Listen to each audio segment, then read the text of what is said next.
Bismillahirrahmanirrahim.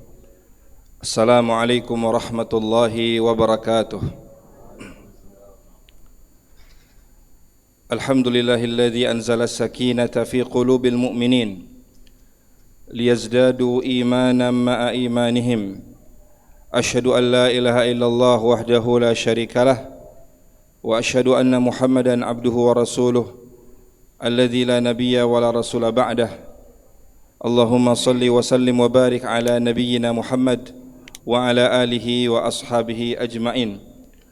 Allahumma la ilma lana illa ma 'allamtana innaka antal alimul hakim wa tub 'alaina innaka antat tawwabur rahim. Amma ba'd. Kaum muslimin dan muslimat jamaah salat zuhur yang semoga dijaga oleh Allah Subhanahu wa taala. Tadi barusan saja kita melaksanakan salat zuhur secara berjamaah dan imam kita membacakan kunut nazilah untuk saudara-saudara kita di Palestina wabil khusus di Gaza. Tidak mungkin orang yang hatinya beriman kepada Allah Subhanahu wa taala di hari-hari seperti ini kecuali pasti mereka membicarakan tentang apa yang terjadi di Palestina atau di Gaza. Saya rasa kita sepakat sebagai orang beriman atau setidaknya sebagai seorang manusia kita turut berempati, kita turut mendoakan, kita turut menyokong apa yang diperjuangkan oleh saudara-saudara kita di Palestina untuk meraih kemerdekaan mereka. Tentunya kita dari Indonesia tidak bisa yang bisa kita lakukan kecuali hal-hal yang sangat terbatas. Yang paling utama adalah doa. Jangan kita kecilkan peran doa, karena doa adalah hubungan kita dengan Allah Subhanahu wa taala untuk meminta pertolongan dan inayah dari Allah Subhanahu wa taala. Yang kedua tentunya dengan kita memberikan donasi yang terbaik kepada saudara-saudara kita yang ada di Palestina, baik itu berupa makanan, obat-obatan, logistik dan sebagainya yang dapat membantu mereka.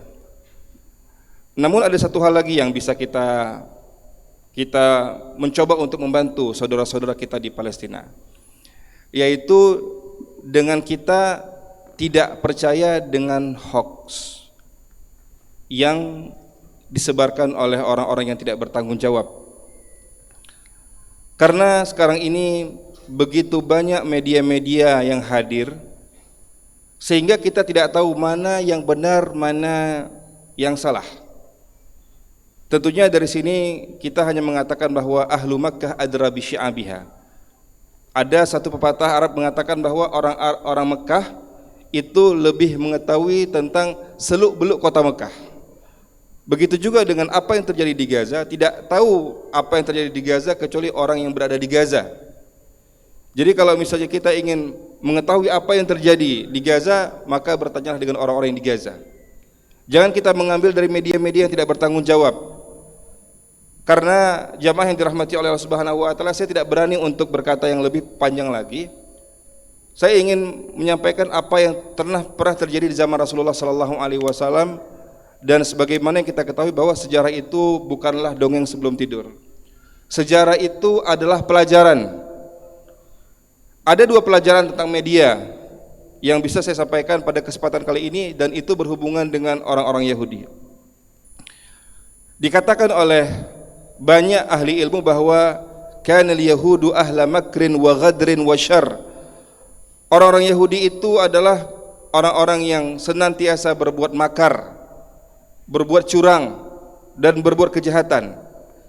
Dan tentunya ini bukan rasis, jemaah yang dirahmati oleh Allah Subhanahu wa taala. Karena Allah Subhanahu wa taala sendiri yang menyampaikan kepada kita bahwa hampir sebahagian berita-berita tentang Yahudi itu adalah berita-berita yang tidak menyenangkan hati kita. Silahkan baca surah Al-Baqarah ayat 40 sampai ayat 132 untuk mengetahui bagaimana Allah Subhanahu wa taala mencela orang-orang yang telah banyak membunuh nabi-nabi Allah Subhanahu wa taala. Di antara kebiasaan mereka itu adalah mereka suka untuk merubah informasi.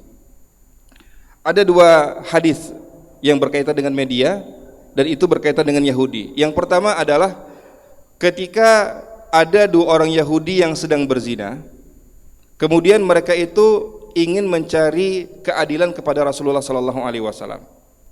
Mereka datang kepada Rasulullah sallallahu alaihi wasallam untuk meminta keputusan apa yang harus dilakukan dan apa hukuman yang tepat bagi mereka karena mereka berdua telah berzina dan mereka berdua telah menikah. Maka ketika mereka datang kepada Rasulullah sallallahu alaihi wasallam, kata Rasulullah sallallahu alaihi wasallam, "Saya tidak memberikan keputusan berdasarkan Al-Qur'an." Kenapa? Karena kalian Yahudi, maka kata Rasulullah sallallahu alaihi wasallam, "Saya akan memberikan keputusan berdasarkan syariat kalian, yaitu syariatnya Yahudi." Ma tajiduna fit Taurah? Apa yang kalian lihat di Taurat? Kata mereka, di Taurat itu hanya dikatakan hukuman bagi orang yang berzina itu dicambuk. Oh, dicambuk. Kata Rasul sallallahu alaihi wasallam, "Mana Taurat kalian? Saya mau lihat mana Taurat kalian." Rasul sallallahu alaihi wasallam tidak bisa membaca. Namun Rasul sallallahu alaihi wasallam mengatakan, "Mana Taurat kalian? Saya akan panggilkan ahli untuk membaca Taurat." Karena ada sahabat mulia yang dari Yahudi kemudian masuk Islam, Abdullah bin Salam. Abdullah bin Salam ada di samping Rasul sallallahu alaihi wasallam. Silahkan, mana Taurat kalian? Ketika diberikan Taurat, jamaah yang dirahmati oleh Allah Subhanahu wa taala, apa yang mereka lakukan? Mereka menutup ayat rajam. Dan ini disampaikan oleh Rasul sallallahu alaihi wasallam dan diriwayatkan dalam Sahih Bukhari dan Sahih Muslim. Mereka menutup ayat rajam, ayat untuk merajam itu dengan tangan. Kata Rasul sallallahu alaihi wasallam, angkat itu tangan, angkat tangan. Kata Rasul sallallahu alaihi wasallam, saya tidak bisa baca Taurat, tapi di samping saya adalah Abdullah bin Salam. Beliau adalah mantan rebai, pendeta Yahudi. Nah, silahkan baca. Ketika dibaca jelas bahwa kata Abdullah bin Salam, kadzabtum, kalian berdusta. Jelas kata Abdullah bin Salam, kalian adalah orang yang suka berdusta. Kenapa? Karena ada ayat rajam, kemudian kalian mempelintir ayat ini, kemudian kalian mengatakan bahwa tidak ada rajam, yang ada adalah dicambuk. Dari sini Rasulullah sallallahu alaihi wasallam memberikan warning kepada para sahabatnya bahwa orang Yahudi ini bukan hanya sekali, nanti akan ada yang menguatkan bahwa orang Yahudi adalah orang-orang yang suka menyelewengkan informasi. Jadi jamaah yang dirahmati oleh Allah Subhanahu wa taala, sebagian besar media barat itu adalah media-media yang dikuasai oleh Yahudi. Maka jangan ini Ustaz di media internasional, siapa yang punya, siapa yang mendonasikan, siapa yang punya media itu. Kalau itu adalah mereka afiliasinya adalah Yahudi, jangan dipercaya. Walaupun media internasional dengan jurnalistik yang begitu luar biasa, kalau itu adalah media Yahudi, jangan dipercaya. Ustaz, ini nampaknya rasis. Enggak, kata Rasulullah sallallahu alaihi wasallam. Ini di hadis yang lain, yaitu di hadis yang diriwayatkan oleh Abu Daud dan Imam At-Tirmidzi rahimahumullah taala, bahwa Rasul sallallahu alaihi wasallam suatu ketika pernah memerintahkan Zaid bin Sabit. Zaid bin Sabit ini adalah sahabat Rasul sallallahu alaihi wasallam yang mulia, yang berasal dari Ansar, berasal dari Madinah, dan ketika itu umurnya masih muda belia. Ketika itu karena Rasul sallallahu alaihi wasallam melihat bahwa Zaid bin Sabit adalah orang yang gemar membaca Al-Qur'an, yang hidupnya dengan Al-Qur'an. Setelah beliau membaca Al-Qur'an, mempelajari Al-Qur'an, maka Rasul sallallahu alaihi wasallam mengatakan kepada Zaid, "Wahai Zaid," Rasul sallallahu alaihi wasallam memerintahkan kepada Zaid, "Wahai Zaid, belajarlah bahasa Yahudi." Jelas Rasulullah SAW ketika itu banyak bahasa Romawi, bahasa Persia. Cuman Rasul SAW secara khusus mengatakan kepada Zaid bin Sabit, "Wahai Zaid, belajarlah bahasa Yahudi." Bahasa Yahudi kalau misalnya dulu itu disebut dengan al-lughatus suryaniyah atau Siryaniyah, bahasa Syrian. Sekarang ini dikenal dengan bahasa Ibrani. Dengan bahasa Ibrani. Kata Rasulullah SAW, belajar bahasa Yahudi. Maksudnya untuk apa? Rasulullah SAW menjelaskan maksudnya untuk apa. Karena untuk menjawab tadi hadis yang pertama bahwa mereka itu gemar untuk menyelewengkan informasi. Apa kata Rasulullah SAW? Inni wallahi, sesungguhnya aku demi Allah, kata Rasulullah SAW, ma amanu Yahuda ala kitabi, saya tidak pernah percaya dengan apa yang ditulis oleh orang-orang Yahudi. Masya Allah, jamaah yang dirahmati Allah Subhanahu wa Ta'ala.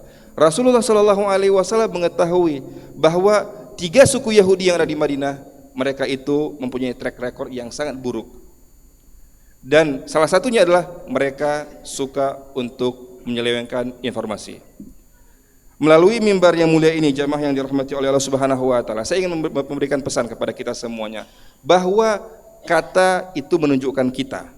Kata kita itu menunjukkan kita. Kita itu berpihak kepada media mana? Kita berpihak kepada media Islam, kita berpihak kepada media kafir, atau kita berpihak ke media apa? Berpihaklah kepada media Islam. Dengarkanlah apa yang disampaikan oleh orang-orang Islam. Dengarkanlah apa yang disampaikan oleh para ulama. Dengarkanlah apa yang disampaikan oleh orang-orang yang thiqah. Dengarkanlah, jangan dengarkan orang-orang yang tidak bertanggung jawab. Karena sekarang ini bukan hanya perang yang ada di Gaza, perang fisik yang ada di Gaza, tapi juga kita harus terlibat dalam perang media. Karena orang-orang Yahudi sekarang menggunakan influencer, menggunakan buzzer, menggunakan tokoh-tokoh publik untuk mengkampanyekan apa yang mereka ingin lakukan, maka kita harus mengkampanyekan apa yang menjadi sejarah kita, bahwa terakhir Al-Quds itu dimiliki oleh orang-orang Islam, dan Umar bin Khattab membuka Al-Quds dengan kedamaian, sebagaimana yang disebutkan dalam sejarah bahwa langsung uskup agung dari kota itu, kota Elia namanya, dulu dikatakan kota Elia, uskup agung kota Elia langsung menyerahkan kunci benteng kepada Umar bin Khattab. Patriark Soprianus atau Patriark Soprianus itu langsung memberikan kunci kepada Umar bin Khattab dengan jalur perdamaian. Semoga Allah Subhanahu wa Ta'ala memberikan kebaikan dan keberkahan kepada saudara-saudara kita yang ada di Gaza, dan semoga Allah Subhanahu wa Ta'ala memberikan pertolongan dengan pertolongan yang besar kepada saudara-saudara kita, dan semoga Allah Subhanahu wa Ta'ala sebagaimana tadi yang didoakan oleh imam kita dalam Qunut Nazilah, semoga Allah Subhanahu wa Ta'ala mencerai beraikan musuh-musuh Allah Subhanahu wa Ta'ala, dan Allah Subhanahu wa Ta'ala memberikan kehancuran mereka itu dalam strategi-strategi mereka. Strategi mereka itu mudah-mudahan semuanya gagal dan dihancurkan oleh Allah Subhanahu wa Ta'ala. Semoga tausiah singkat ini memberikan pencerahan bagi kita untuk kita berpihak kepada media-media Islam. Hada wa sallallahu wasallama ala nabiyina Muhammad wa ala alihi wa ashabihi ajma'in. Subhanakallahumma wa bihamdika asyhadu an la ilaha illa anta astaghfiruka wa atubu ilaik. Assalamualaikum warahmatullahi wabarakatuh.